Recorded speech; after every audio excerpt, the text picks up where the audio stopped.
Assalamualaikum warahmatullahi wabarakatuh. Haturan mitra kaum dangu tepang dangu deui sareng Mang Barna. Urang ngadogeng deui nya mitra. Naraskeun hancagarapan Mang nu katuna waktos dinten kamari. Carios kalayan judul Pasukan Siluman Haji Prawatasari. Upami telepat hancagarapan dongeng Mang nu katuna waktos dinten kamari parantos dugi ka awe sahayu make di kanangan di hiji kenyeng doma jalu beureuh sugan awe sagelis-gelis kieu di hiji kenyeng doma jalu cingan bikeun ka Kevin ka itu cek soma amakeun tahu pamit telepatna parantos dugi kadinya kumaha telasna mangga urang sami-sami lajengkeun deui mitra sok kabarayun sadayana.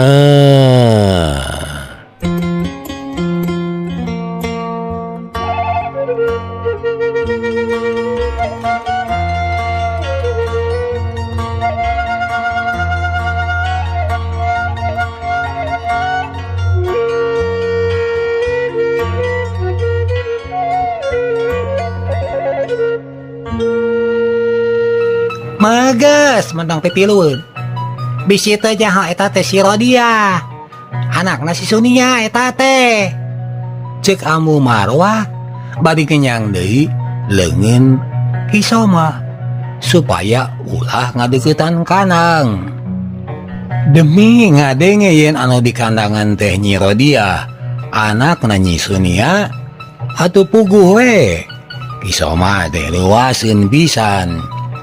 Manehna mah lain ukur apal kapan Nyi Sunia teh da bari jeung bogoh segala rupa. Kunaon si Rodia make aya di dieu teu make di karam di kanang domba segala rupa.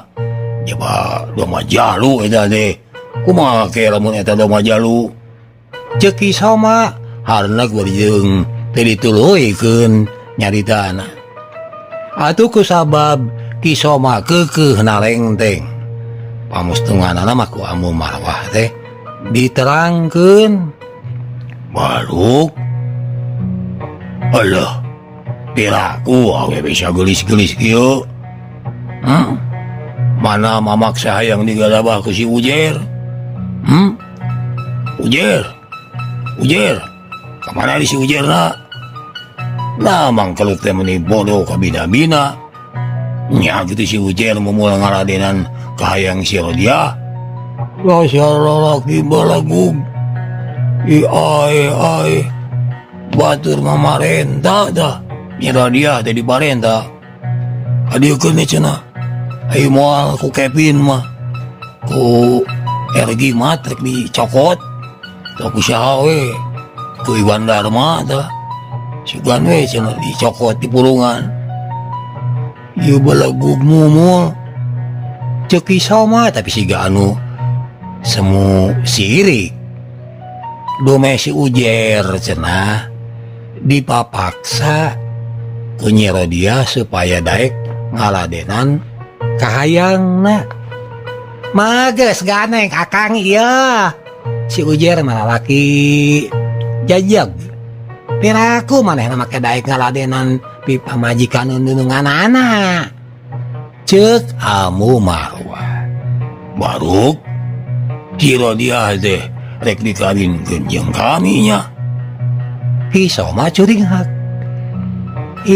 Lain jeung akang jeung si Aksa.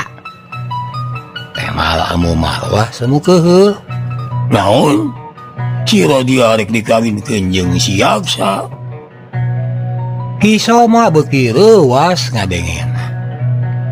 Ngadenge eta pananya Yaksa narojol bari nyarita sanggeuk teu sudi najis teuing eta talamug panyesaan Pak kami mamung dibere cesa daek sote harita we parawan jekekan kene pokna Yaksa keuheul dah syukur ari kitu mah tuh Kisoma mah siga anu rongsong ngadenge yaksa nampik pangasih teh. Bari hahaha seri Kisoma ngaleos ti dinya. Teuing naon pangna manehna seri kieu teh? Mitra kaum dangu ayeuna urang caturkeun peutingna. Sapeuting Kisoma teh pada nanggap ku sapiri umpi. Sataun leungit malah disangka magis taya di kieuna. Puguh we matak heran anu nyaksian nu matak sapeuting eta mah. Sarerea teh nanggap Kisoma we gawena teh.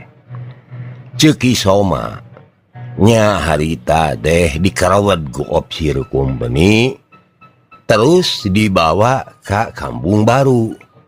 Datang ka Kampung Baru saenggeus narima laporan yen Kisoma gawena ukur ngakaya rahayat tur pulang paling karena duit company anu kuduna dipake meuliean kopi. Puguh we cenah Ki Mas Tanu teh amakeun ka cida Kisoma ditibanan hukuman gantung sabab ieu teh pikeun mere peringatan ka manor-manor sejen anu gawena ukur korupsi. Ngan untungna euy si Tanu Jiwa teh dicangkalak manten ku company. Har, nah make kitu lain si Tanu Jiwa mah anjing kukutan company. Ceuk Ambu Marwah heraneun. Gitu uringnya jalma mah teu cukup ku disenangkeun. Ari ngahianat mah nya ngahianat we. Bejana mah cenah kalah kabilu karena perjuangan Kanjeng Haji Parawatasari. Saha Kanjeng Haji Parawatasari teh? Mogos, urang mah montong sagala hayangnya ho. Eta mah urusan politik dulu. Ari politik teh mata lieur yeuh lieur. Yo, jang urang. Ayeuna mah montong ulah ilu kana hal anu tapi kahartieun lah. Nu penting mah di mana aya kauntungan tadi dinya urang kudu hirup. Model ayeuna anu nguntungkeun urang mah ukur company licik sate ka batur. Ada ka urang mah nguntungkeun pan. Lamun mah kamari kami dicangkala ku company eta mah gawena opsir di bangsa urang kene. Anu teu ridho urang narima kauntungan. Nu mah dak syukurlah. Syukur pisan si Tanu Jiwa make dicangkalak dibawa ka Batavia teh syukur. Ke. Kumaha sarsilahna Akang? Make bisa bebas tina hukuman.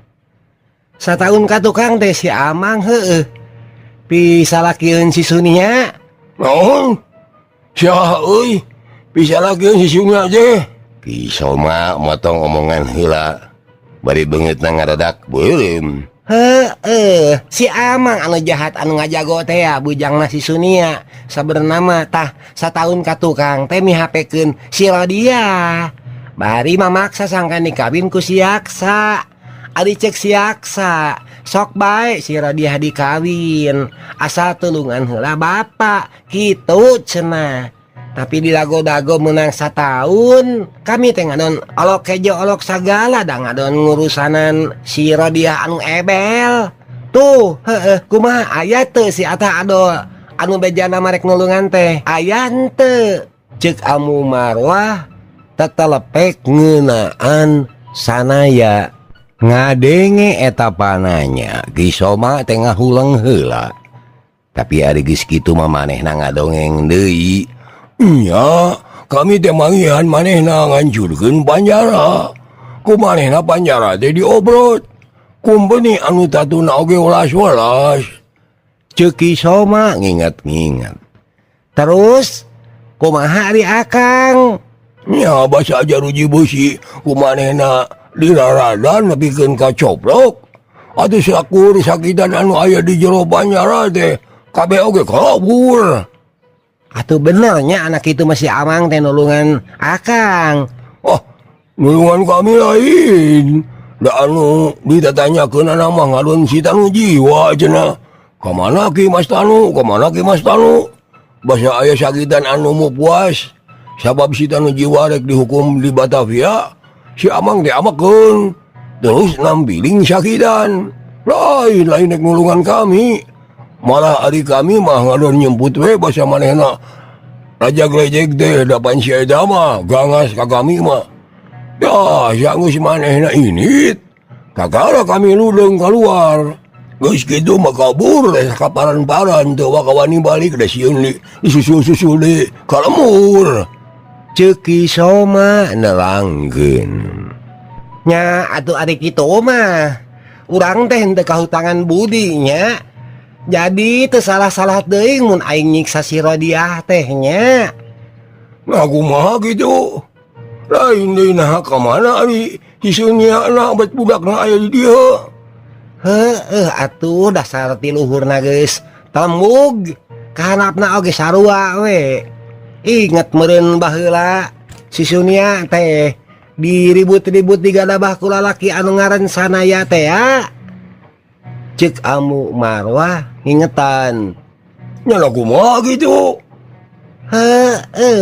kapan si Sunya teh geus diiwat deui ku lalaki dibawa kabur nya oka meuni nya meureun geus moal kumaha deui nasibna diiwat ku lalaki mah ieu omong Amu Marwah siga anu mupuas barunya magas montong cecarita sarupa kitu Amu Marwah nyegag sabab jadi asa diingetan yen bareto Kisoma teh kungsi aya hate kadua leutik ka Nyi Sunia malah ku ayana eta pisan Amu Marwah ijieun ka Nyi Rodiah teh lain kami mah nyebut karunya teh heueuh atuh nu matak meujeuna mun nasib anakna sakitu hinaana oge meujeuna keur mah nasibna geus kitu gorengna hayo ku urang ge dipepehek deui nah make siga anu karunya ka si Rodiah teh jadi gelo ieu ayeuna mah nya atuh anget kitu hayo ku urang ditidah nangsa maknya jelema di kanangan dijikeun jeung doma mangkaning domana doma jalu kumaha ke eta lamun doma jalu bogoheun ka Nyi Rodiah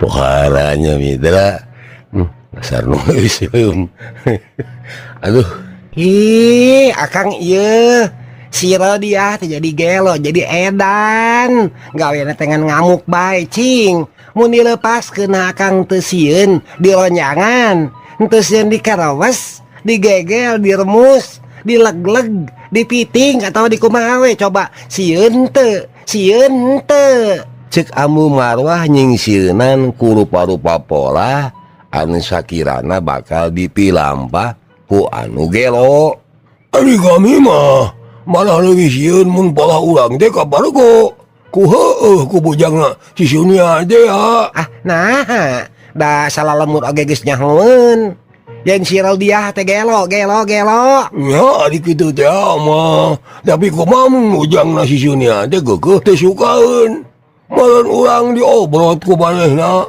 hek urang ayeuna mah geus teu boga tukang pukul hebat da kabehanana ge kalabur sieun geus si ada adol si Amang teh omong Kisoma nyingsieunan deui ari geus disingsieunan kitu mah malah Amu Marwah teh deui nu kate mau ngaleper nya deui nya kumaha atuh cenah bari luak liuk ningalian kana panto siga anu sieun aya nu asup ngadadak supaya aman hadena mah si Rodiah teh mondong di kandangan montong ceuk Kisoma boga pamangi his atuh bahaya adi dilepaskeun mah bahaya agang mah ini teh si Rodiah dilepaskeun tapi ulah di kandangan lain satu aduh komo dihijikeun jeung dema jalu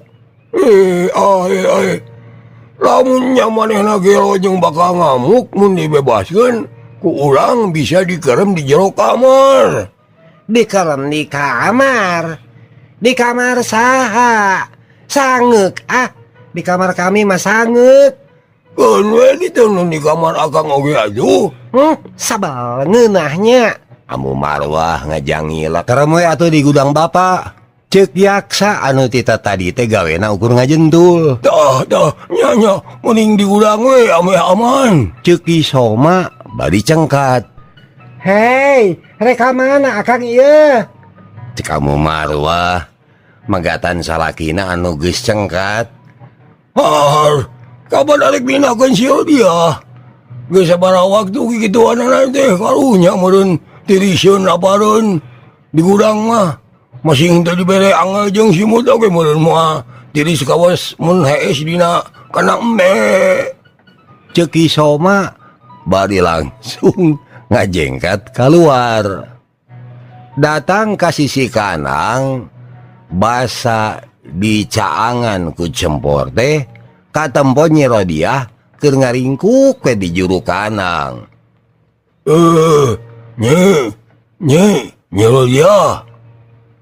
Basa ngadenge aya anu ngageroan. Nyi Rodiah cengkat.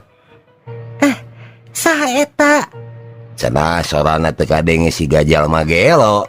Oh, kami bapana si Aksa. kaluarkeun kami kaluarkeun Mondang ribut atuh. Ku kami bakal dikeluarkeun.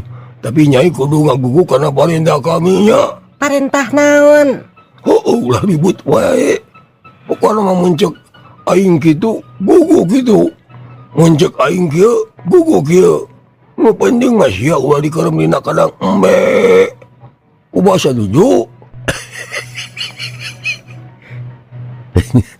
Nyebetkeun kana embe na diberelekeun nurutan embe.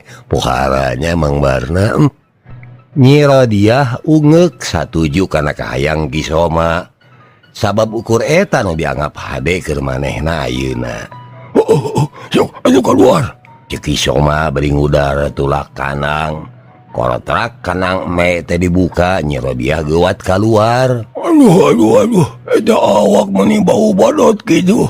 Hayu mani ka pancuran. Cek Kisoma bari ngagusur leungeun Nyi Rodiah dibawa ka pancuran. Geus datang ka pancuran. Kisoma hideng rek mengudarkeun pakaian Nyi Rodiah. nanaonan ieu teh Kapan sia teh kudu mani? Cek Kisoma meni pakupis rek mantuan. Adi Nyi Rodiah deui sabalikna pakupis nakisan leungeun Kisoma. keun bae rek sorangan we da bisa manasina doma kudu Mitra dimandian kaum dangu. Leungeun Kisoma anu teu weleh hayang ngaragamang nyabakan awak manehna. Sabot keur pakupis siga anu rek silih rawel. Ti jauhna kurunyung Amu Marwah diringkeun ku yaksa. Ieu teh aya naon mani ribut kieu paingan ku aing deteang kakana me eueuh da geus nyampak aya di cai. Rek kanaon paduduan aya di cai. Papeuting kieu aya naon? Yo, si Rodiah awakna mani bau badot kieu yo. Sina mani. Ya, mantangu geuning. Cek Kisoma teu leungiteun ekol. Ih, cek kami oge lain oge jalma gelo atuh. Ari daek dititah bener mah. Temal Amu Marwah. Minangka jawaban keur Amu Marwah. Nyi Rodiah mangan baragadal bae ngudar pakaian. Gebrus mani. Ditenyokeun we ku Kisoma teh bari ngemang kadu. Uninga mitra kemang kadu, ngemang kadu. Ningali nu mani sabeuleu geunyeur teu aya lamak sacewir-cewir acan. Eta Kisoma deui ka ngemang kadu atuh pokana. Ningali ka Nyi Rodiah mah duka lamun emang nu sabeuleu geudeur teh kitu ngemang kadu moal Kisomanya meninggal emang. Pokana aja. Halik nyingkah mentong dideulekeun bae. Dasar jalma gelo dilajonan teh kalah ka ngahajakeun. cek Amu Marwah urang caturkeun beres mani nya Mitra beres di baju Kisoma hideng nyerek leungeun Nyi Rodia hayu sia milu ka gudang hayu cenah bari terus ngagusur Nyi Rodia datang ka gudang Kisoma ngaharewos sia ulah ribut engke ku aing di durungannya ribut cek Kisoma bibirna meni antel kana cili Nyi Rodia ngaharewos ti ditu nama tapi ari Amu Marwah ngurunyung mah Kisoma teh langsung sesentak dasar ya mageros ya makerek ngagege ceuli sagala nasiar bet ceuli udah gegel teh sok teh sia asup Kisoma nyerung-nyerungkeun awak Nyi Rodia bari dina hatena mah keun sia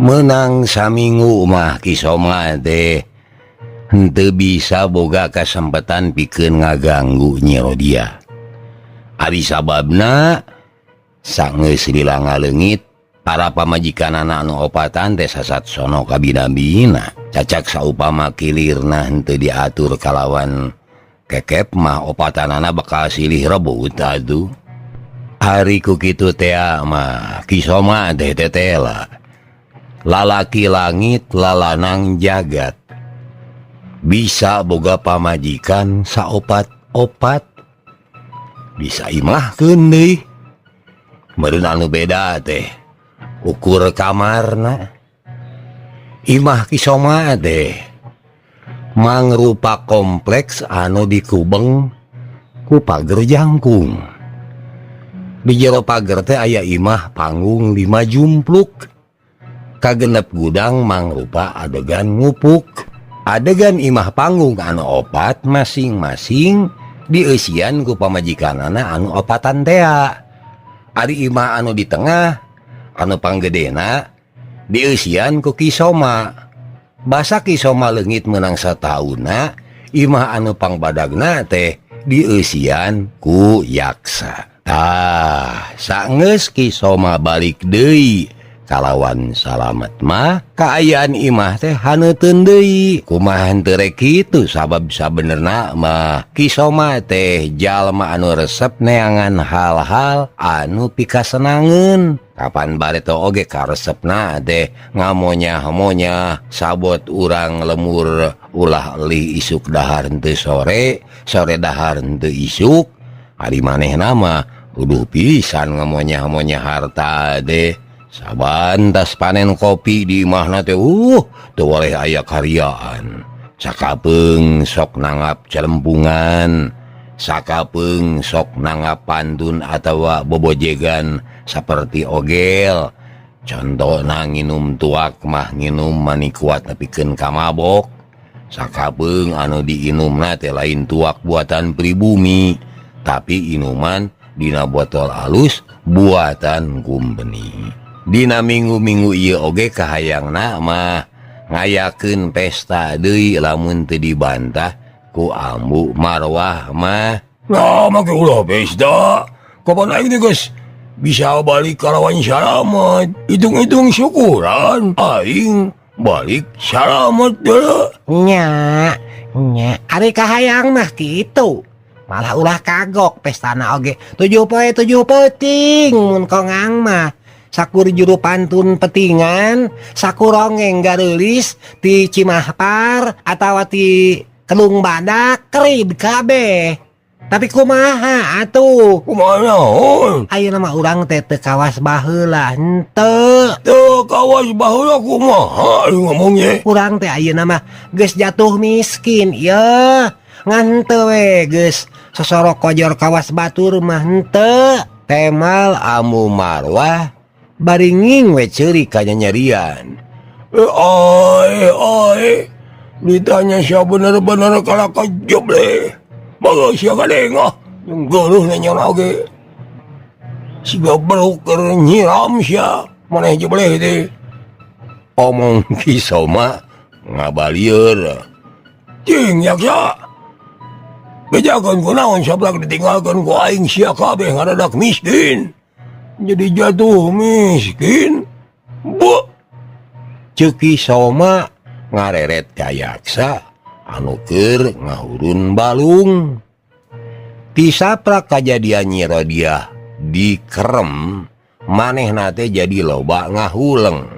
Nya Pak, sebab loba pakaya urang anu disebakeun ka rahayat. Disebakeun kumaha? Nah naon perlu nama ke subah seba ka rahayat segala lupa. Kawas nyeun jamatan we. Make jeung kudu aya seba. Kapan biasa mah nu mayar seba di rahayat ka urang lain. Ki Soma heraneun. Nya eta nu jadi gara-gara nama si Amang. Bujangna si Sunya. Nah geus nyieun bola naon eta manggruk teh? Nya saprak Bapa Lunta. Si Amang teh siga anu laluasa nyieun aturan anyar. Cek manehna sakur pakaya urang teh cenah sabenerna mah ladang kesang rahayat. Mata kudu dibikeun deui ka rahayat. Atuh amu jeung yaksa teh da teu daya teu upaya nu matak nya ngagugu we kana kahayang si Amang teh. Ceuk yaksa bari ari dina jero hatena mengaku yen sabenerna mah eta teh karep manehna sorangan sabab ngarasa era ku sanaya.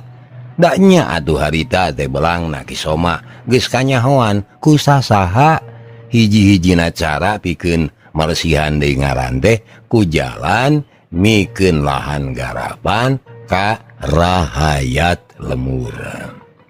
Ari ayeuna sanggeus bapana balik deui, yaksa bet ngarasa kaduhung jeung asa boga dosa we. Mamatak supaya ulah disalahkeun nya mending nempuhkeun kasanaya wae. Ari Amu Marwah mangadenge anakna nyarita kitu teh cicing we tengah bantah.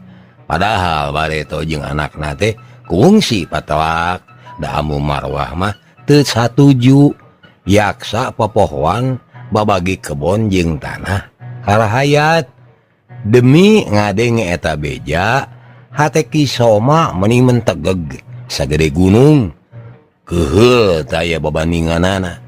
Kumaha teu rek kitu geura kebon jeung huma malah tegalan teh ublug ablag satungtung deuleu eta teh ngahaja dikumpulkeun malar anak incu 7 turunan teu balangsak kawas rahayat disabudeureunana.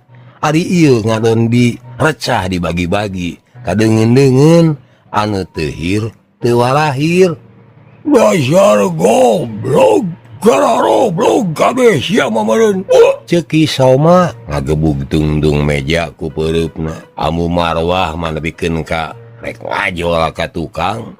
Bakating ku reuwas jeung sieun ningali Ki Soma amek kitu teh. Nah sia teh manila leutik buri.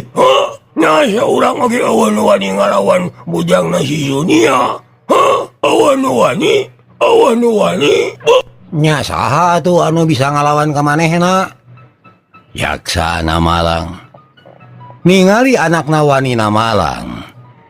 Ki Soma kalah kabeuki amek malah mamanehna jadi asa diingetan. Yen harita yaksa teh make siga-siga bilu kasanaya. Buktina Ki Soma bareto teh make jeung dipapagahan ku anakna sagala rupa. Ya sia anu kitu mah. Bujangna si Sunia teh ku sia ngadon diangsonan, ngadon dibeleh hate ku sabab sia ditawani ngalunya kaing baru karena bujangna si Sunia oge jadi kumawani kaing teh. Bongan atuh bapak harita make ngaheroan wae Amu Sunia. Jadi we kami keul ka bapak teh lah. Da harita mah sasaat meuni papa heula atuh. Kami keur masket ka si Rodiah anakna Amu Sunia. Ari pek teh bapak ada ngadeukeutan bae Amu Sunia. Nya geuleuh kami teh. Galeng sia galeng. Ngeus ngadon diutik-utik deui. Dasar budak. Golobog sia. Henteu goblok anak urang mah anu weureuh mah nya akang we. Naha atuh harita bet kagenam ku si Sunia. Jadi we sararea baroga panyakit. Ceuk Amu Marwah hatena jadi asa kalentab deui. Bagus. Omong Ki Soma bari ngajengkat ninggalkeun riungan. Gejelik init ka pakarangan. Rek ngabeng beos pisan init. Kaburu inget ka Nyi Rodiah anu keur dikerem di gudang. Geus saminggu lilana eta budak dikeremna teh. Sakitu mah geus dianggap leuwih hade nasibna teh. Sabab kapan ari mimiti nama dikeremna teh dina kanang me, dihijikeun jeung me, ari ayeuna mah saprak Ki Soma datang dikeremna teh di gudang, malah make dibere angel jeung samak sagala rupa. Sapoe 2 kali sok dianduran dahareun ku si Ujer. Ki Soma teh sabenerna mah rada cangcaya. Nah nya Nyi Rodiah teh gelo nu matak ngarasa cangcaya teh sabab dina jero saminggu manehna geus 3 kali ngontrol ka gudang pabeberang. Ceuk rarasaan manehna mah Nyi Rodiah teh henteu gelo, teu kasarumahan sabab sorot panonna lineuk jeung polana henteu nemongkeun jalma kurang saeunan. Mun gelo mah meureun kana pakaian oge sadaekna. Da ieu mah di baju rapi, di samping rapi, teu ting bolek laksangeunana. Lamun mah saban kadatangan sok unur-unuran nyempot ka juru, da bongana mun Ki Soma datang sok kulat klet siga ngajak teu uni. Ki Soma mangarasa panasaran. Ceuk hatena kajadian anu tumi baka Nyi Rodiah teh siga ngingu Rusia. Munguh matak panasaran keur manehna mah cenah Nyi Rodiah teh gelo ngadadak. Minangka bukti ya Nyi Rodiah gelo, ceuk Amu Marwah mah katingali ku ngajak-ngajak si Ujer. Nyieun teu uni. Padahal mun jalma jejeg mah kapan si Rodiah teh ceuk hayang nama dikawin ku si Yaksa. Tapi naha atuh make ngajak teu uni ka bujang pangkat si Ujer. Ceuk Amu Marwah harita. Aing mah penasaran. Mun tabung jeung si Ujer rek ditalik sia. Ceuk Ki Soma ngagereneng sorangan.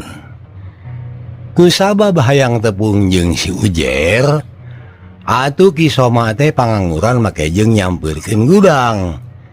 Anu pernahna di sisi pager pang tukangna. Ki Soma nyampeurkeun gudang teh make rerencepan sagala rupa. Maksudna mah mun di dinya eueuh si Ujer, rek sakalian we maranan Nyi Rodiah.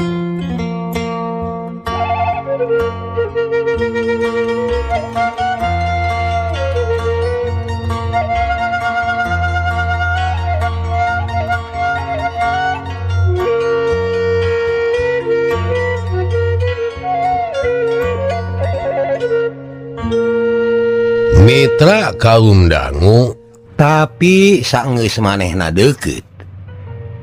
Kadenge sora Nyi Rodiah dusdis. Hece sorana teh henteu nemongkeun jalma anu kurang saeunan.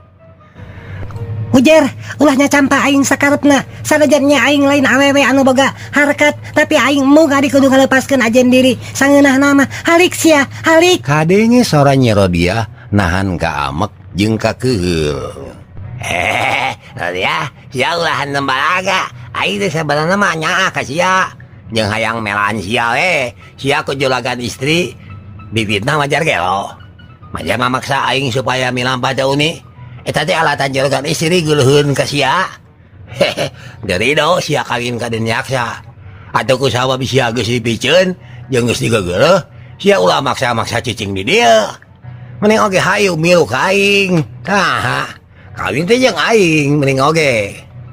Ceuk si Ujer matak ngageremet hate Ki Soma anu karasa nyongkab panas.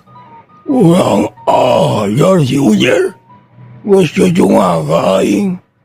Sia meme sia oge meureun aing heuh anu kudu ngaromeo si Rodiah mah. Loh, lebar temen. Ceuk hate Ki Soma bari masih keneh ngadedempes. Ngan basa kadenge sora anu gedebag-gedebug di jero gudang. ka amak Kisoma geus henteu bisa katahan deui. Kisoma amak ngagugudag sabab nyipta-nyipta yen si Ujer geus cucungah ka dirina. Miheulaan ngoromeoh Nyi Rodiah. Barang nepi kana panto gudang, sukuna nejeh satakerna. Porobot, Kubrak. si Ujer ngagoak keruas jeung nyeri sabab panto gudang teh ninihan awakna. Kisoma mah hatena longsong.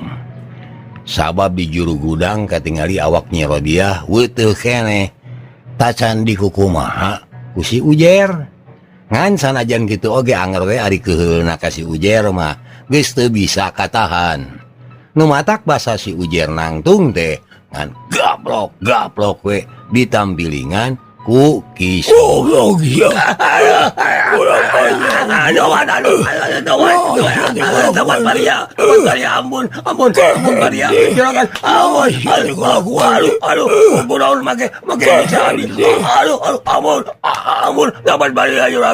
Cek si Ujer, aduh gelajer, make jeung tobat paria segala rupa mitra. Ngadenge anu ribut-ribut di gudang. Atuh saimah-imah maniting burudul muru gudang. Aya naon ieu teh aya naon? Cek kamu marwah rura tereret kaditu ka dieu. Kisoma rek ngajawab tapi masih keneh bingung. Kumaha nyapipokeun. Ngan untungna si Ujer anu miheulaan laporan. Si Rodiah ngamuk deui, aduh si Rodiah ngamuk. Cenah hari weus badinya kelan kadua pibina. Hah? Baru kira dia ngamuk deui. Halik nyingga atuh si Ujer nyingga. Cek Kisoma jadi pipilueun ngabohong. Ken bae cenah mending oge kitu tibatan katohian ku sararea kajadian anu sabenerna mah. Anu penting jang Kisoma mah manehna teh geus nyaho kajadian naon anu sabenerna keur lumangsung. Ngadenge beja yen Nyi Rodiah geus ngamuk deui, Amu Marwah mah langsung nyekot palang panto anu sagede rancatan. Ngan samemeh diheumbatkeun kana awak Nyi Rodiah, dijabal manten ku Kisoma. Bagus, montong nyiksa manehna. Jalma gelo digebukan mah lain ditambah cager, tapi ngadon tambah kanceu. Cek Kisoma bari ngabalangkeun palang panto. Tuh man, tuh da eta jalma gebleg teh kudu diwaras ku aing, kudu diwaras ya durjana sia, dasar si talemog sia. Cek Amu Marwah garo singsat jeung ti popolotot. Keun bae, ku aing diwarasna ieu mangkeluk teh. Omong Kisoma nongtak leungeun pamajikanana, geus rek nyirintil deui bae.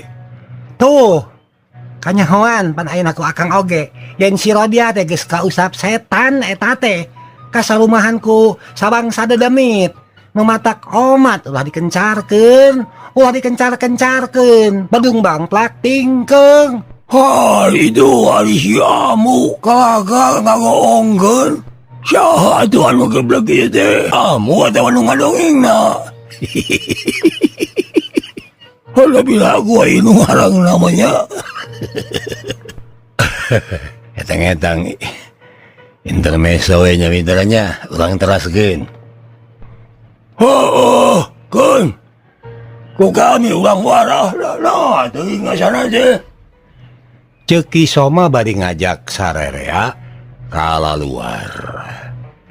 Ngan saenggeus anu sejen arinit, Kisoma mah balik deui muru gudang. Nyai, ulah sareng sia ku aing dijahitnya. Ngan anu penting mah pomo sia kudu nurut kana kayang aing. Nya, Cek Kisoma nyaritana semu ngaharewos. Teu ditemala naon-naon ku Nyi Rodiah mah, malah mah basa manehna tadi dituding ngamuk oge, ku manehna geus henteu diangles atawa sumawona dinyakeun diantep we. Sapeuting teh sakitu keur dikeukepan ku amu marwah anu montok besekel hari kisoma maguling gasahan we teu bisa sare manehna teh inget wae ka Nyi Rodia keur manehna mah eta budak teh munguh geulis kawanti-wanti endah kabina-bina lamun mah Nyi Sunia inungna kadeuleu geulis hari Nyi Sunia mah geulisna teh geulis awewe dewasa anu geus seubeuh ku samara kahirupan sabalikna pisan jeung Nyi Rodia anakna ieu mah geulisna teh geulis awewe rumaja anu keur memejeuna mikatineung amisna birahi ngan lamun mah paroma Nyi Rodia ayeuna siga anu tias siga anu begang jeung eueuh cahayaan da bohongan meureun hirupna keur kulawu teu pupuguh ngadon dikerem dituding gelo cager hara mitra anyakal kabujeng neng hatur nuhun kana perhatosanana insyaallah enjing tepang dangu deui billahi taufik wal hidayah assalamualaikum warahmatullahi wabarakatuh. Ciao.